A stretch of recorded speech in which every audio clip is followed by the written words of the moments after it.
All right, so we're going to be going over a brand new character that's going to be coming out.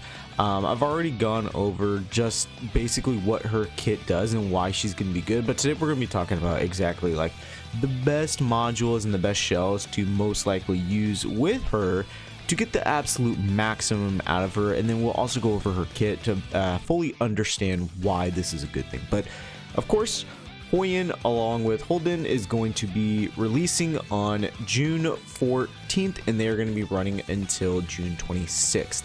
So for them, it is going to be the purple disc drives instead of the yellow disc drives. So if you've saved up, very good, use it, and it's okay right now to skip if you want, because of the fact that once they are done, they're going to be put onto the permanent standard banner, because they are technically standard characters. They're just limited at this current point in this time frame because of the fact that they are going to be the only SSR characters on their individual banners.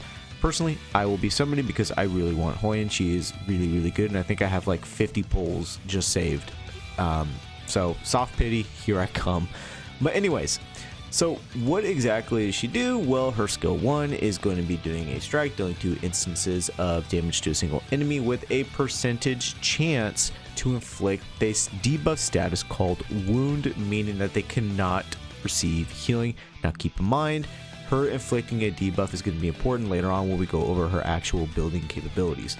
Skill 2 is going to be a passive, and what this is essentially going to do is if you have an ally or when she is about to be defeated or does get defeated, she's going to restore up to 60% of her max HP and immediately use her skill 3 on the opponent that attacked her. And then once she does defeat that enemy who killed her with the skill 3 based off of the skill 2, you are going to be reviving a downed ally, and that ally or that enemy that you did kill with this ability is not going to be able to be revived, which is very good. You're also going to be applying 1 stack of fleeting glance to herself, and what that does is that increases her attack by 40%, and this effect cannot be dispelled, which is amazing.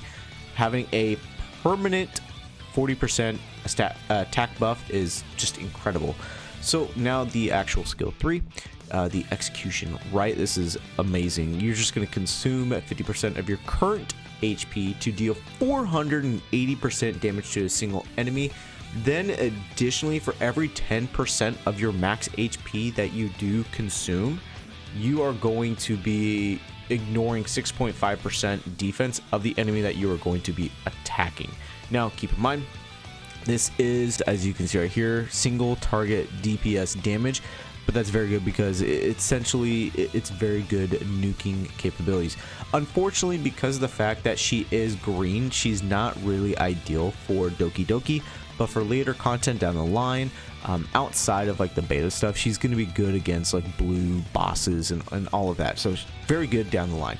So matrices, you know, what builds, what modules should I be prioritizing for her? Well, obviously she's a DPS character, so essentially you have 2 quote-unquote main targets, that being attack damage and honestly speed as well, because it is a turn-based game. So some basic things you could use is Swift Rush. You compare that up with something like Fury, but for Fury, honestly, you want to prioritize 8 because of the fact that you do get an attack boost. But when you do land a crit, the damage result of that increases by additional 12%. So that's very good, because if you pair that up obviously with her, you know, skill 3, ignoring the defense, this like compounds on each other for more and more damage. Another thing to note is that because, jumping back over here, because it does revolve around HP, having some HP gear like Ether Plague is pretty decent. So that should be a priority. So honestly, like the main ones you want to focus on, that personally I'm going to be focused on, is either going to be Fury, Ether Plague whenever I get to a freaking Inferno, that's going to be a while, But Keen Eye is also very good because of the fact that it boosts the crit damage, and then for the first 3 instances of damage dealt by the character during the turn increases by 25%, 50%, and then 5% respectively. So that's also very, very, very strong.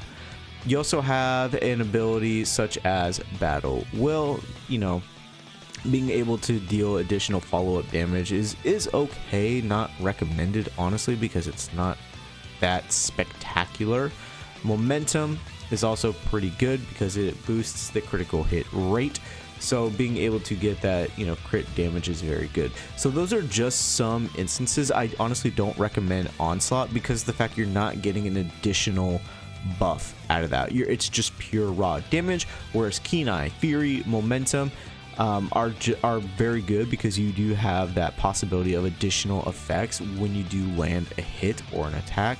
And then, you know, Ether Plague is very good because of that 25% HP. There's also another one, I believe that I might be yeah, I already talked about them.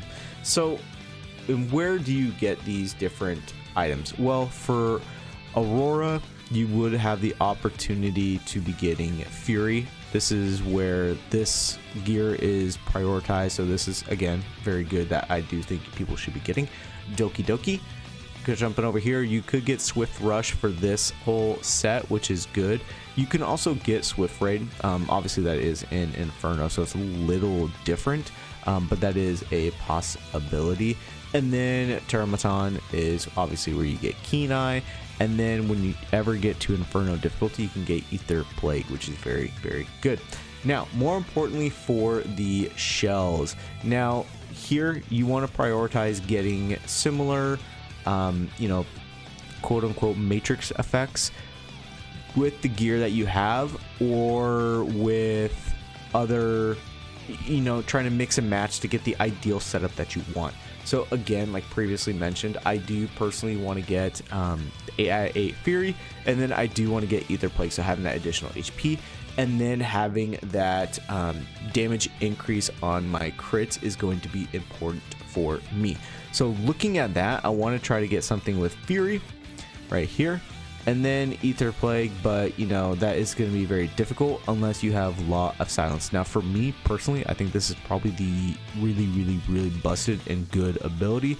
You can see here that it states we're going to look at the awakened abilities for every single shell, just because it's where the additional effects are. So at the start of the battle, puts on the owner Animus a 1-turn void state. Afterward, for every 4 turns, enters a 2-turn void state. After the turn ends, it increases the attack by 10%. So what exactly does void do? It increases your effect resistance by 60%. You cannot be selected as the main target by the enemy skill, and you can decrease the group damage taken by an additional 50%. So overall, very good survivability for everybody.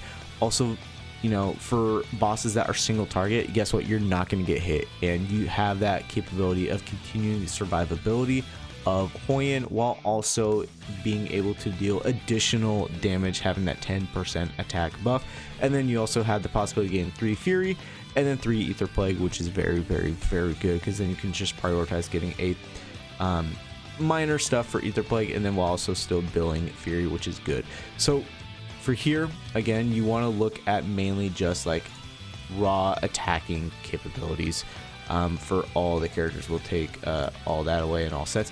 Agent Lizard, very good for early game, I would say. And then you also have the generic DPS ones. You know, you have Twilight Knight, which is also very good. You have White Fang, which is very good as well. Honestly, probably good, like the best option until you inevitably do get the Law of Silence is what I would recommend. So that's my suggestions for Hoyan. Now this game, obviously, in terms of build guys, is kind of difficult, but you know, progressively start to get a little bit better at that. But whenever I do get the character, I'll build her however way I can at that current point, and then make a video with her in regards to PvP while also doing PvE.